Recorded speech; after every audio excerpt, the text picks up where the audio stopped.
जब बहुत ज्यादा मेहनत करने पर भी आपका कोचिंग के मॉक टेस्ट में स्कोर इंप्रूव नहीं हो पाता है या कंटिन्यूअसली आपकी रैंक पीछे चली जाती है, तो आप अपने टीचर के पास जाते हैं या अपने मेंटर के पास जाते हैं या आप अपने किसी सीनियर फ्रेंड के पास जाते हैं जिसने एग्जाम क्वालिफाई किया हो, और उनसे आप एक ही क्वेश्चन पूछते हैं कि बहुत ज्यादा मेहनत करने पे भी मेरा मार्क्स इंप्रूव नहीं हो रहा, मैं क्या करूं ताकि मेरा स्कोर इंप्रूव हो जाए। तो आप जिससे भी बात करते हैं आपको सजेशन मिलता है कि टेस्ट से पहले आप प्रॉपर रिवीजन किया करो, रिवीजन करने से आपके मार्क्स बढ़ेंगे।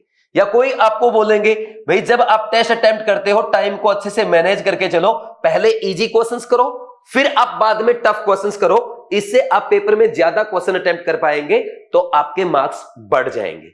या आपने ऐसा भी सुना होगा कि अगर आप अपने टेस्ट की मिस्टेक्स का एनालिसिस करेंगे, मिस्टेक्स नोट डाउन करेंगे, डेफिनेटली उससे आपके मार्क्स बढ़ेंगे।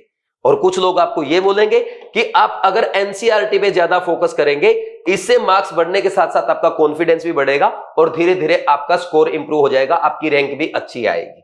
तो ऐसे बहुत सारे सजेशन आपको सुनने को मिलते हैं और जो अच्छे मेहनती बच्चे होते हैं मोस्टली सजेशंस को फॉलो भी करते हैं। उम्मीद है आप में से भी कुछ ने इन सजेशंस को फॉलो किया होगा, बट बड़ी बात यह है फिर भी स्कोर नहीं बढ़ा। क्या आप जानते हैं इसका कारण क्या है? इसका कारण यह है कि ओनली ये रीजंस नहीं थे आपके मार्क्स कम आने के, एक ऐसा बड़ा रीजन है जो ना तो आपको कभी बताया गया है और ना आप जान पाए हैं।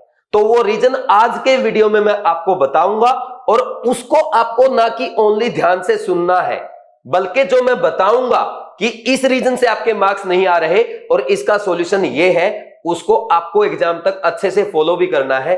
तो आप देखना कोचिंग टेस्ट में नहीं, आपके नीट में भी अच्छे मार्क्स आएंगे, आपकी अच्छी रैंक आएगी, आप अपने ड्रीम कॉलेज में जाएंगे, अपने मम्मी पापा का नाम रोशन करेंगे। तो आज की वीडियो का टाइटल है बेस्ट 3 यानी बीवाइज exam strategy to become topper, और इस सीरीज का हमारा ये 3rd वीडियो है। और आज के वीडियो में हम डिस्कस करेंगे नीट 2024 के लिए मॉक टेस्ट अटेम्प्ट करने का बेस्ट मेथड क्या है। यानी मैं आपको एक ऐसा मेथड बताने वाला हूं जिसको फॉलो करते हुए आप अपना स्कोर तो बूस्ट करेंगे ही करेंगे, इसके साथ साथ आपका कॉन्फिडेंस भी बढ़ेगा। और जब किसी स्टूडेंट का एग्जाम में मॉक टेस्ट अटेम्प्ट करने का कॉन्फिडेंस बढ़ जाता है तो डेफिनेटली नीट एग्जाम में अच्छी रैंक लाता है।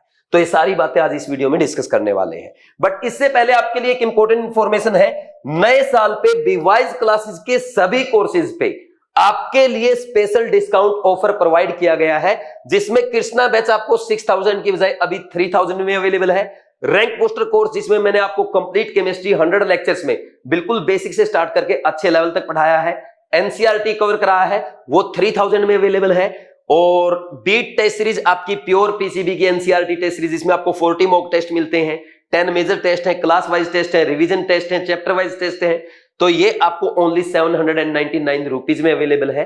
तो ऐसे सभी कोर्सेज पे आपके लिए डिस्काउंट अवेलेबल है। जो भी कोर्स आप बीवाइज ऐप पे ज्वाइन करेंगे, ज्वाइन करने से पहले अप्लाई प्रोमो कोड पे क्लिक कर देना, आपको मैक्सिमम डिस्काउंट अवेलेबल हो जाएगा। लेकिन ध्यान रखना ये डिस्काउंट ओनली लिमिटेड टाइम के लिए है, आप जल्दी से जल्दी ज्वाइन करें। अगर आपको कोई डाउट है, आपको कोई पेमेंट करने में प्रॉब्लम आता है, आप 7340250100 इस नंबर पे कॉल करके बात कर सकते हैं। अब हम अपना टॉपिक स्टार्ट करेंगे कि आपने खूब रिवीजन करने की कोशिश की, टाइम मैनेज करने की कोशिश की, आपने मिस्टेक्स लिख के देखा, एनसीईआरटी भी पढ़ लिया, फिर भी आपका स्कोर नहीं बढ़ा, ऐसी क्या प्रॉब्लम है? देखो, जब भी कोई प्रॉब्लम आती है ना, अगर आप उसकी जड़ तक नहीं जाएंगे तो उसका परमानेंट सॉल्यूशन नहीं हो पाएगा। तो आपको सबसे पहले प्रॉब्लम की जड़ तक जाना रहता है। जैसे एक अच्छा डॉक्टर क्या करता है, वो अपने पेशेंट को तब तक नहीं छोड़ता जब तक वो बीमारी की जड़ तक ना चला जाए।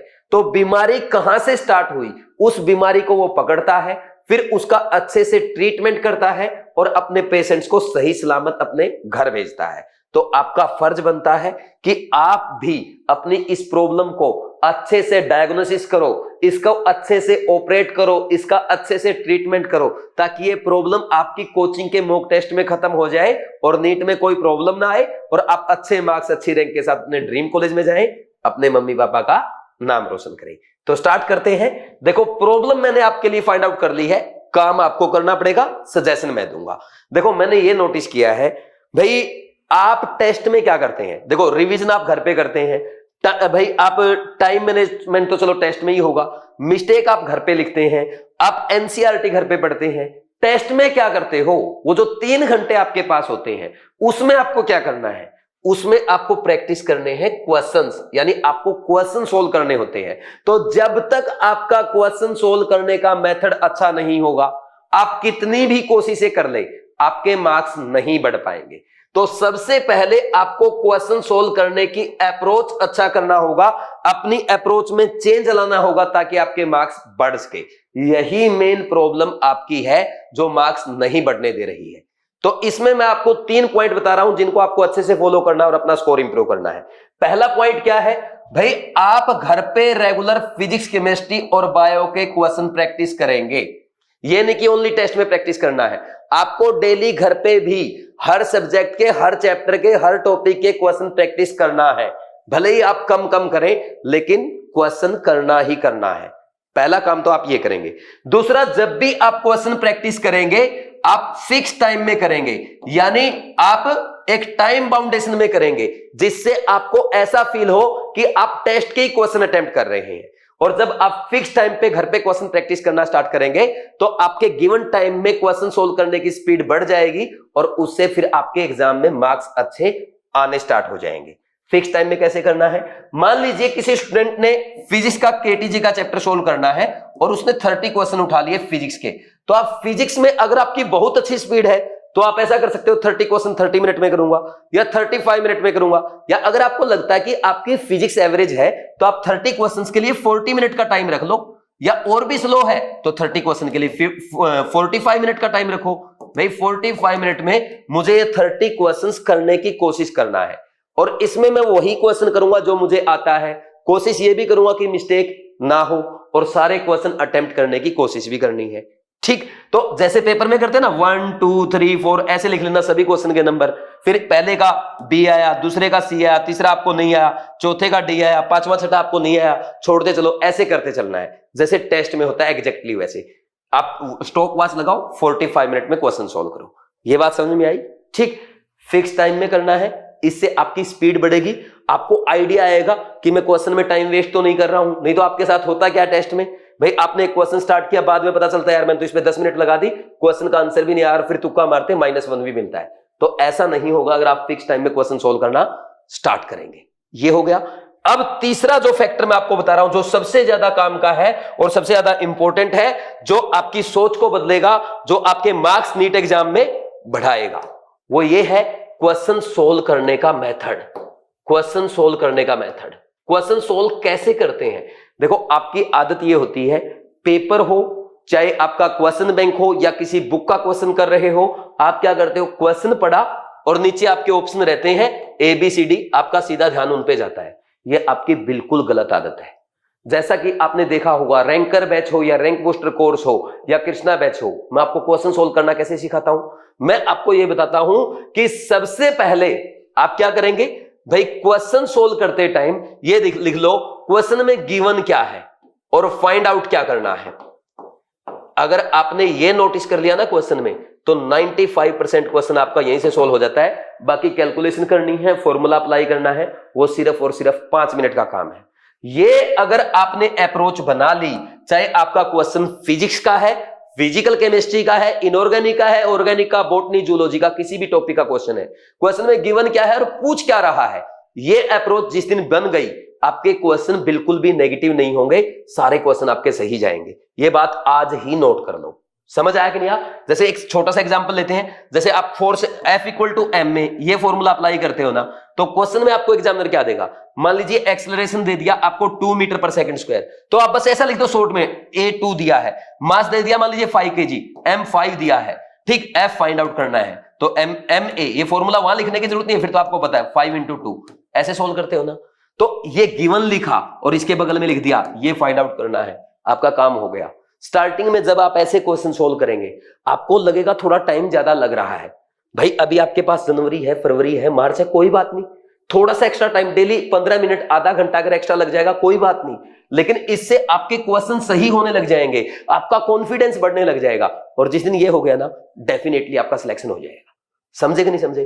तो ये 3 पॉइंट, डेली पीसीबी के क्वेश्चन प्रैक्टिस करना है, फिक्स टाइम में करना है, क्वेश्चन सोल्व करने की अप्रोच ये होनी चाहिए, क्वेश्चन में गिवन क्या है, फाइंड आउट क्या करना है। अगर आपको लगता है कि लिखने में कि एक्सेलरेशन इतना, मास इतना है, फोर्स फाइंड आउट करना है, कम से कम पेपर में अंडरलाइन कर लो, अपनी क्वेश्चन बैंक में अंडरलाइन कर करके पढ़ो, ऐसे ये आदत डाल लो। लेकिन करना ऐसे ही है, जब भी क्वेश्चन सोल्व करो रफ कॉपी के साथ करो। ये आदत अगर आप में आ गई ना, आपका स्कोर वैसे ही इंप्रूव हो जाएगा। अभी मैंने आपको सिर्फ ये बताया है कि क्वेश्चन सोल्व करने की अप्रोच क्या होनी चाहिए। अब हम स्टार्ट कर रहे हैं कि एग्जाम अटेम्प्ट करने का बेस्ट मेथड क्या है।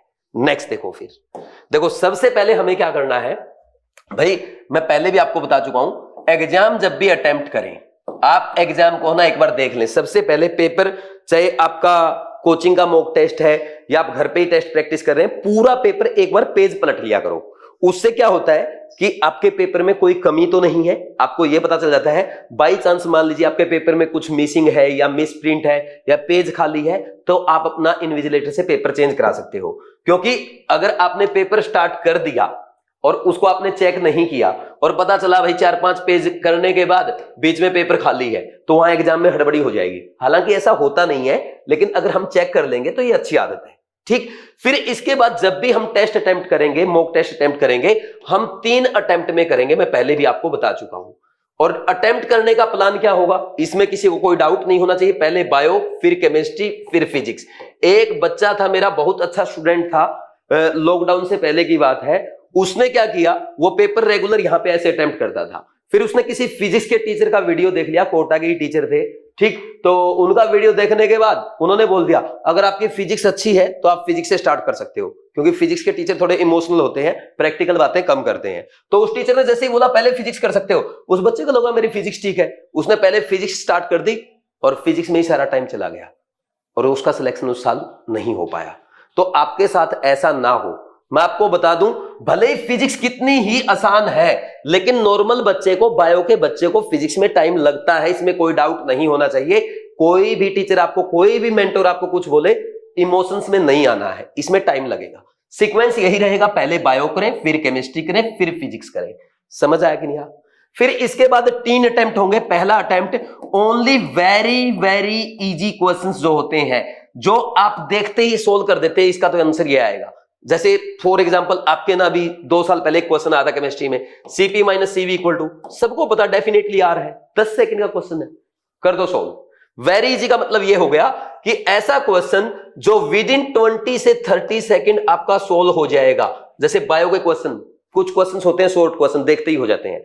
इनऑर्गेनिक के क्वेश्चन होते हैं, कुछ ऑर्गेनिक के होते हैं, कई बार फिजिकल में डायरेक्ट फॉर्मूला पूछता है, कुछ फिजिक्स के भी क्वेश्चन ऐसे होते हैं, हालांकि फिजिक्स में ऐसे क्वेश्चन कम होते हैं, तो वो आप फर्स्ट अटेम्प्ट में कर लेंगे।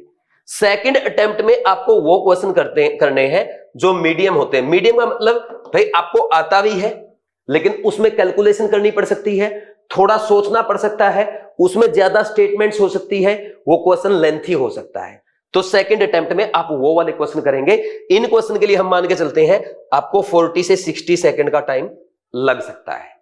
थर्ड अटेम्प्ट में आप वो वाले क्वेश्चन करेंगे जो आपके लिए टफ है, ऐसे क्वेश्चंस जिनमें 2 या 3 कॉन्सेप्ट मिक्स है। जैसे इलेक्ट्रोस्टेट में मान लीजिए मूविंग ऑब्जेक्ट भी आ जाए, इलेक्ट्रिक फील्ड भी आ जाए, मैग्नेटिक फील्ड भी आ जाए, और उसमें स्टेट मोशन के साथ साथ उसमें रोटेशन भी आ जाए, तो 4 कॉन्सेप्ट मिक्स हो गए। तो ऐसे क्वेश्चन को आप पहले दूसरे अटेम्प्ट में नहीं करेंगे। केमिस्ट्री या कोई ऐसा क्वेश्चन आपको आता है लेकिन डेरिवेशन करके देखना पड़ेगा, आप भूल गए फॉर्मूला, तो उसको आप थर्ड अटेम्प्ट में करेंगे। ऑर्गेनिक केमिस्ट्री या कोई ऐसा पॉइंट है जो आपके माइंड में घूम रहा है लेकिन आपको याद नहीं आ रहा, उसको आप थर्ड अटेम्प्ट में करेंगे। ये आपकी स्ट्रेटजी होनी चाहिए, ये फिक्स कर दो।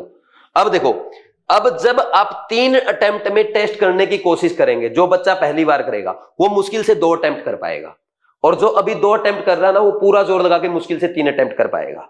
ठीक, तो लेकिन जैसे जैसे आप 8, 10, 15, 20 टेस्ट अटेम्प्ट करेंगे, आपकी आदत हो जाएगी 3 अटेम्प्ट में मॉक टेस्ट अटेम्प्ट करने की।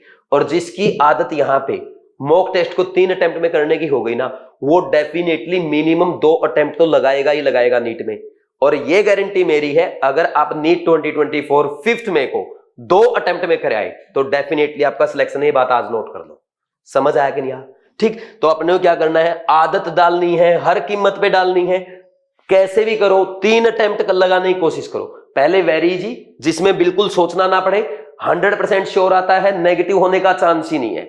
सेकंड अटेम्प्ट में क्वेश्चन आता है डेफिनेटली, लेकिन टाइम टेकिंग है, फॉर्मूला अप्लाई करना है, थोड़ी सी कैलकुलेशन करनी है, थोड़ा सा स्टेटमेंट ज्यादा दी गई है बायो के क्वेश्चन में, उनको सेकंड अटेम्प्ट में।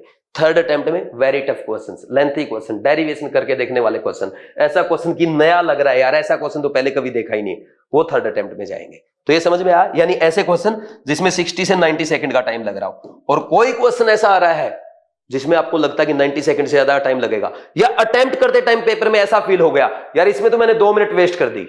उस टाइम पेपर में क्या आता है पता है, इमोशंस बाहर आते हैं कि यार मैंने 2 मिनट लगा दी, अब तो इस क्वेश्चन को मुझे सोल्व करना चाहिए, फिर आप उस पे ना 2 मिनट और लगा देते हो और कुछ नहीं मिलता आपको। और जब कुछ नहीं मिलता ना, इंसान तुक्का मारता है, और मोस्टली तुक्का ऐसे केस में नेगेटिव जाता है।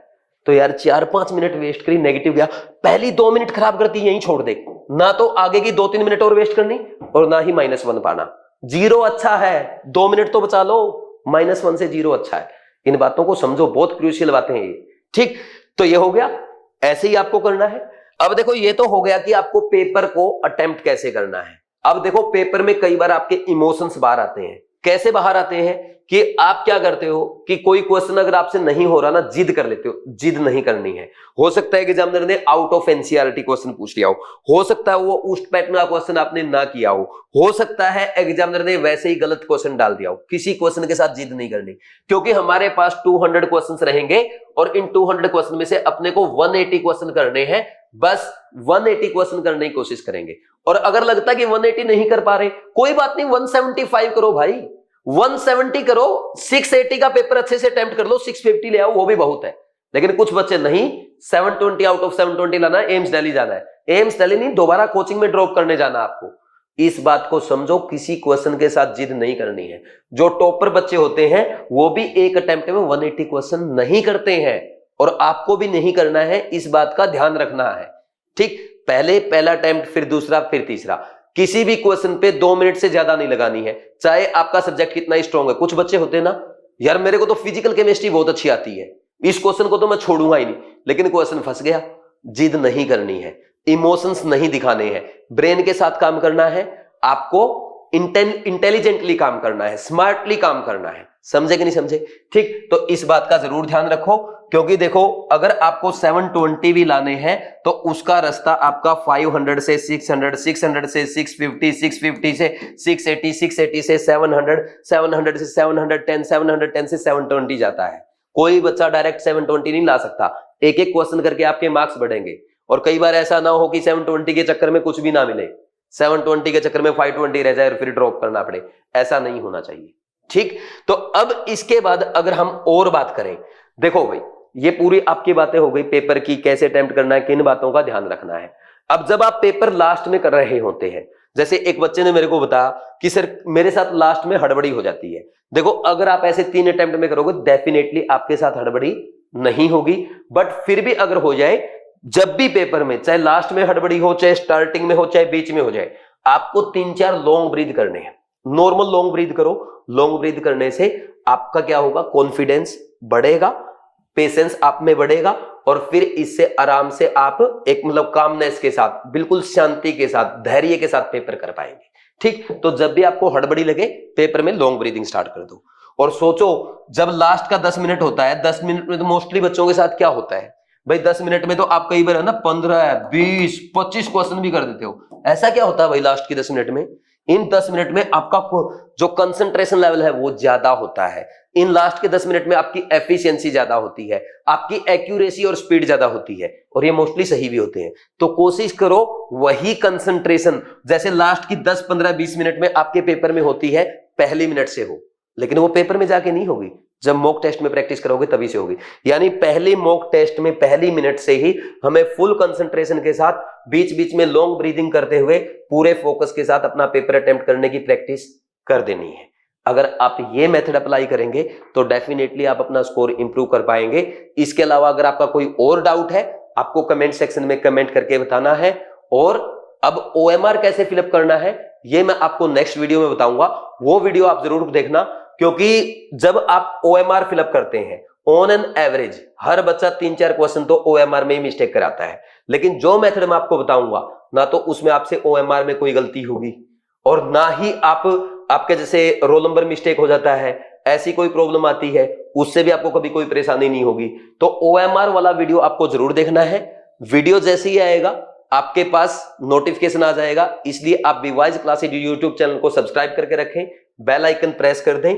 कोई सजेशन है, कोई डाउट है, कमेंट सेक्शन में कमेंट करके पूछ लें, या आप 7340250100 इस नंबर पे कॉल करके बात कर सकते हैं। और जैसा मैंने आपको बताया था, बीवाइज क्लासेस के सभी कोर्सेज पे डिस्काउंट अवेलेबल है, जल्दी से जल्दी ज्वाइन कर लो क्योंकि ये लिमिटेड टाइम के लिए। ठीक है भाई, थैंक्स, ऑल द बेस्ट।